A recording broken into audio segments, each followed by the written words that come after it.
Hello, I'm Dan Gibson, and this is another video in this series, The Qibla Story. So far, we have traced the development of the Qibla from the beginning of Islam through the city of Petra, then Mecca, then the between Qiblas, the parallel Qiblas, and in the last video we looked at the crumbling of the Umayyad Caliphate and the shame that was attached to this period of time. The Abbasids brought about a new day for Islam. First, Abu Abbas al-Safa arranged for the killing of all of the remaining Umayyads. In the end, no one escaped except al-Rahman ibn al-Mawiyah. He escaped to Spain, where the Umayyads would continue to rule for another 300 years. Back in the Middle East, Abbas al-Safa made the city of Kufa his new capital city, and he went about putting down rebellions and solidifying the military might of the Abbasid army. A couple of years later, he died of smallpox. The next caliph was Al-Mansur, who was also of Muhammad's family, and like Abu Abbas was also from the small town of Humayma near Petra. In the same year, it's 145 after the Hijrah, Al-Mansur built a new capital city, known as Medinat as-Salam, or the City of Peace. That city became the core of what is known today as Baghdad. Now, Al-Mansur had a problem. His brother, Abu Abbas, had tried to solidify the Islamic Empire through military might. He had had some success, and so Al-Mansur continued to use force, but he needed something more. So Al-Mansur came up with additional solutions. These solutions focused on image. Up until this time, Islam appeared to many outsiders as a bloody religion. There was lots of killing and beheading and forcing people to pay a special tax if they were non-Muslims. Al-Mansur needed to change the image of Islam, and so he began with his new City of Peace. This was a city that focused on arts, on science, on education, as well as on housing the growing number of bureaucrats in the empire. That the empire needed these bureaucrats because they were now from North Africa to Central Asia. Perhaps the arts, science, and education were only started to serve the bureaucrats. I don't know. Whatever the reason, the government started investing in the founding of institutions, and they began sponsoring individuals that would serve the purpose of providing a new image for Islam. One of the first things Al-Mansur did was establish a library. His main problem was that books and scrolls were available in other languages, but not so much in Arabic, the language of the Muslim court. So Al-Mansur brought groups of Syriac-speaking Christians to Baghdad to translate books from Syriac and Greek. He also incorporated a Persian library and ordered the transcription of many science and philosophy books written in Persian to be translated into Arabic. The availability of these new resources began to attract scholars, hopeful for court sponsorship. That means money to live by. And eventually, various new scholars arrived, and these new schools developed around these new scholars. Al-Mansur was the second Abbasid Caliph. 11 years after he died, Harun al-Rashid founded the famous House of Wisdom as a library for the collections of translated books and works. Over the years, many famous academics were attracted to the city. Now, 500 years later, just a note, in 1258, the Mongols invaded from Baghdad. They burned the House of Wisdom. They threw the ashes and what was left into the Tigris River, bringing an end to the Islamic Golden Age. What is of interest to us is, in this series of videos, is how this affected the Qibla of Islam. Remember, under the Umayyads, there were at least 5 different Qiblas. When the City of Peace was constructed, a mosque was placed in the very center, with its Qibla wall fashioned so that the faithful faced Mecca in Saudi Arabia. Then the circular city was constructed around that great mosque. There was no question of the Qibla direction. All mosques built by the Abbasids faced Mecca in Saudi Arabia. But there was still a question: were there better ways to determine the Qibla direction? The gathering of scholars into one city, with a focus on a central library and a number of new schools around it, brought a revolution in academia. Up until this time, scholars would study and write papers in their far-flung corners of the earth, and it took many years before their writings circulated and eventually were translated into other languages. Sometimes we failed to appreciate the time that this would take. Often, a scholar was long dead before his ideas were known to other scholars. This persisted up until the 1700s, when the first peer-reviewed journals began to appear.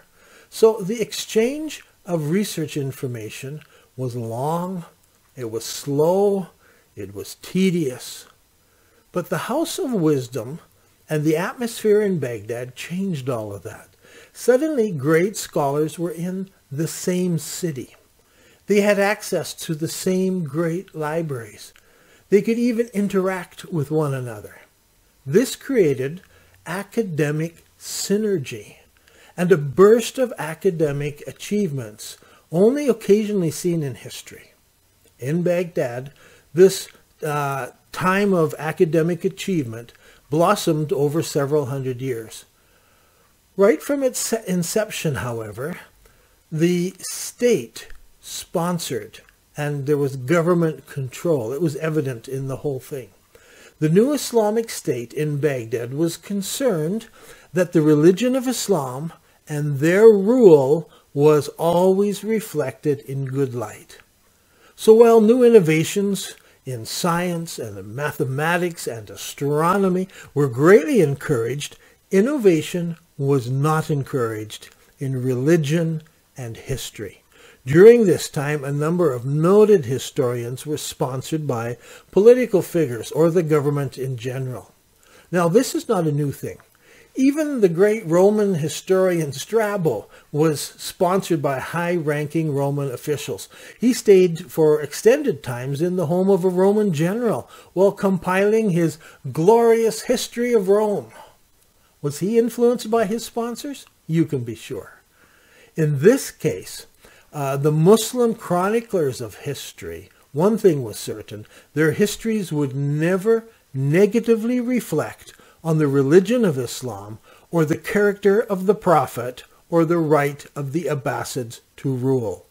So while they could speak derogatorily about the evils of the previous Umayyad rulers, they could not reflect badly on Islam as a religion.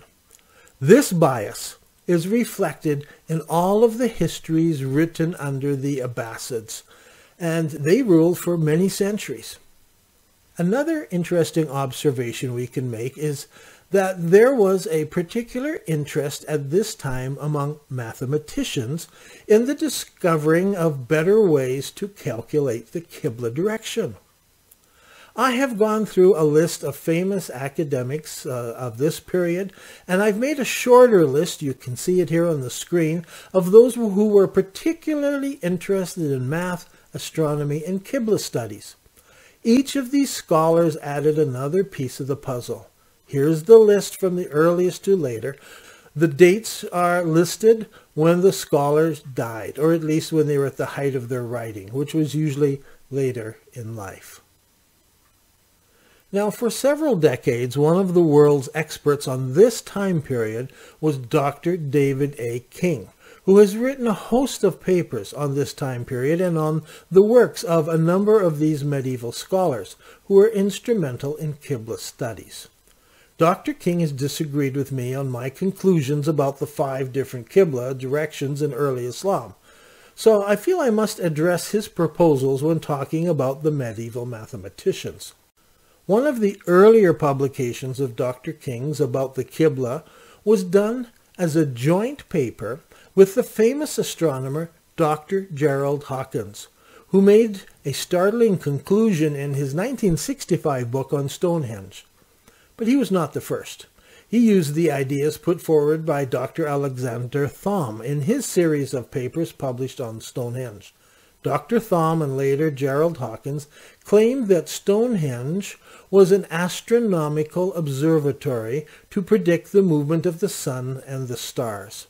At the time, they were very poorly received by the academic world. But his book quickly caught on among conspiracy theorists and New Age folk and so forth, and it grew in popularity. That was the beginning of the popularization of this new science, archeo-astronomy. Then, almost 20 years later, Dr. King produced an academic paper on the Qibla with the same famous Dr. Gerald Hawkins of Stonehenge. Dr. King's theory was based on the orientation of the Kaaba building itself. Just as in Stonehenge, these men measured the Kaaba building and looked for any corresponding relationship to the stars. In a 1982 paper jointly written by King and Hawkins that we've talked about, they produced this chart based on what correlations they could find between the Kaaba building and the stars in the sky. In the same paper, they also produced another chart. Notice that no specific degrees are given. It's all in generalizations, as they concluded that the Arabs of that time could only determine direction in generalities. From this chart, one might think that the Kaaba building had amazing alignments. In the end, some years later, Dr. King settled on this chart to explain the Kaaba orientation. And now we're a little closer to the truth. Now, don't be fooled by the Arabic words. Shami is simply means north, and Dabur means it can mean west, although it's not anywhere near west, but I guess that's close enough to west rather than to south. So, how sure was Dr. Gerald Hawkins about the accuracy of this whole project? He is one of the authors of this paper. Dr. King is presenting most of the data. Now here is how Dr. Hawkins ends the paper. From the point of view of an astronomer, the medieval text references are not exact or specific, though there are general references to the rising of the sun, the moon, and the stars. Another quote. There are inconsistencies wherein the medieval writer has apparently inverted rising and setting, and there are ambiguities such as what does opposite the western corner mean? Nor are the astronomical dates clearly established. The one text cited was written about 1290 AD, but the original Kaaba was constructed over 1,000 years earlier. Notice what Dr. Hawkins is saying. Many of the medieval writers are hundreds of years earlier. After his comments about how tenable the data is, Dr. Hawkins states, here's another quote, however, for the information of historical scholars, measurements have been obtained and astronomical calculations made. Now, what does he mean by this? I'll let you guess, but it sounds like we mere historical scholars should be satisfied with the general calculations. Then Dr. Hawkins discusses their sources. This is where they got the information. The altitude of the skyline surrounding the Kaaba was obtained from the map published by the municipality of Mecca in 1967, and the walls and the diagonals of the Kaaba were also read off the map. I'm sorry, we don't have a copy of that map, and I haven't been able to find a copy. So I cannot tell you if it was intended for scientific use or if it was merely a tourist map.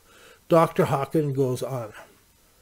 The alignment to the sun, as referenced to in the scripts, are accurate to no better than 5 or 10 degrees.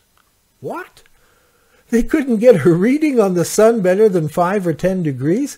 I doubt the map was very accurate, but let's listen to Dr. Hawkins. He says, the alignment to the stars of the plough seems to be more relevant to the medieval period than to the time of the laying of the foundation of the Kaaba. Interesting. So the measurements which he has published here, are no longer mentioned by Dr. King in his papers. You see, 5 years later, Dr. King was publishing papers with his own name on them, and the cautionary tone set by Dr. Hawkins is no longer there. Instead, Dr. King now writes with assuredness. For instance, in his 1987 article in the Encyclopedia of Islam, Mecca as the center of the world, it contains none of the original cautionary comments of Dr. Hawkins. Eventually, Dr. King seems to be taking the medieval writers seriously, believing that they were telling us how things were actually done centuries before their time. His articles have no hint that al-Biruni and others were merely making suggestions or offering possible solutions. Suddenly, they were telling us accurately and with assurance how the Qibla was established before the science of mathematics provided methods of being much more accurate. That's why they have these wild Qiblas pointing in different directions. It is here that I have trouble with Dr. King. It's the tone of his research and not the actual research itself. As I see it, al-Biruni and others were merely trying to explain how the early Qiblas were set. They were doing their best, but they did not have the information we have today. They had only access to the towns they lived in and maybe places they had visited or heard about. Now, we're going to end in just a few moments, but I want us to think carefully about what we can learn about the Kaaba in Mecca. You see, the scientific data that we have collected, and it's all freely available on the internet, the form of the Qibla tool, and that demonstrates to us that the first Qibla pointed towards Petra in Jordan. I've listed over 20 mosques that faced Petra, that we can gather information where it seems to face Petra. The other mosques that remain from that period of time, they've all been destroyed and rebuilt, so we can no longer examine the foundation and know where they pointed to. So we have not found a single mosque from that time period that points to any other place except to Petra. When we go to Petra, we can find the foundations of the original Kaaba. It's there. This edifice fits the measurements given to us by al-Azraqi. Al-Azraqi was writing about the Kaaba that stood during Muhammad's lifetime. The Kaaba stands in the corner of a courtyard, just like in the earlier accounts that are described. He writes that the wall around the courtyard contained the hatam, that's a bulge out in the wall, which seems to have gone around the grave of Ishmael. Later, that wall was joined to the Kaaba building, and we can see that in Mecca. Later, the Kaaba was centered in the middle of a great large court area, and we can see that in the Kaaba in Mecca, and we can trace which caliphs made these changes. So what about the Kaaba in Mecca? What can we learn from its shape and its direction? First, it is a different size from the original Kaaba in Mecca. I don't think that the shape of the walls or the angles of the buildings demonstrate anything. But there is one thing we can tell. When the hatam wall was attached to the Kaaba building, it gave the Kaaba in Mecca direction. The hatam provides a face for the Kaaba. And where does it face? Just follow the direction north until it reaches the first Kaaba in Petra. That's what it's trying to tell us. The Kaaba in Mecca is trying to tell us it's not about the stars or the angles or the sun or the moon. This is not Stonehenge. The Kaaba building itself in Mecca faces the original Kaaba building in Petra. Now, there is a second issue here, and I want to address this, for we will close with this. From ancient times, the corners of the Kaaba building have had names. Here are the names. There's the Iraqi Corner, the Yemeni Corner, the Shami Corner, and the Black Stone Corner. Now let's place a large drawing of the Mecca Kaaba onto a map. How much sense do the corner names make? What if you tried to rearrange the names? Could you make more sense out of them? Could you put the Shami, which means north or up towards Damascus, Shami is Damascus, if you put that in the north, then the Iraqi corner would have to point east. And the names of the Kaaba corners, they don't make any sense in Saudi Arabia. And several people have written me and asked me about this. You can't even rearrange them to make sense. Now, what about in Petra? That is the Mecca that was in Jordan. Look here, the names actually point in the correct direction. They make sense. Friends, without understanding the importance of the first city of Mecca, which was in Petra, the first Kaaba was there, the alignment of the Kaaba building and the names of the four corners are hard to explain. But once we grasp that the original Kaaba building was in Petra, it's much easier to understand the Kaaba building in Mecca in Saudi Arabia. I'm Dan Gibson, and this has been another video in the series, The Qibla Story.